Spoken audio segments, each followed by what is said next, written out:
თბილისი მოსკოვის დეზინფორმაციის გავრცელებაში ადანაშაულებს საუბარია დღევანდელ განცხადებაზე. რუსეთის საგარეო უწყების ინფორმაციით თბილისი მოსკოვთან ლარსის სასაზღვრო გამშვები პუნქტის გახსნაზე მოლაპარაკებებს აწარმოებს. საქართველოს საგარეო საქმეთა მინისტრის მოადგილე განმარტავს, რომ რუსეთთან თბილისს არანაირი მოლაპარაკებები არ აქვს. ლარსის გახსნაზე კონსულტაციები კი საქართველოს ხელისუფლებას მხოლოდ ოფიციალურ ერევანთან ჰქონდა, რადგან მიმოსვლის აღდგენა სომხეთისათვის სასიცოცხლოდ მნიშვნელოვანია, აცხადებს ნინო კალანდაძე.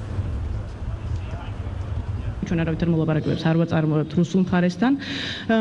თქვენ იცით, რომ დიდი ხანია ჩვენს ინტერესშია ის, რომ ჩვენ მეზობელ სომხეთს, იმიტომ რომ მათი სასიცოცხლო დაინტერესების მატარებელია სწორედ ლარსის სასწვლის გახსნა. ჩვენ ნებისმიერ დათმობაზე რეალურად წამსვლელები ვართ, რეალურად იგულისხმება, რომ იმ პირობებით, სანამ რუსეთი უკანონოდ დაკეტავდა საზღვარს, მანამდე არსებული პირობებით ჩვენი მხრიდან დათმობებზე წავიდეთ და აღვადგინოთ. მიუხედავად ამისა, რუსეთი ჯერ კიდევ გარკვეულ პრობლემებს ქმნის ამასთან დაკავშირებით.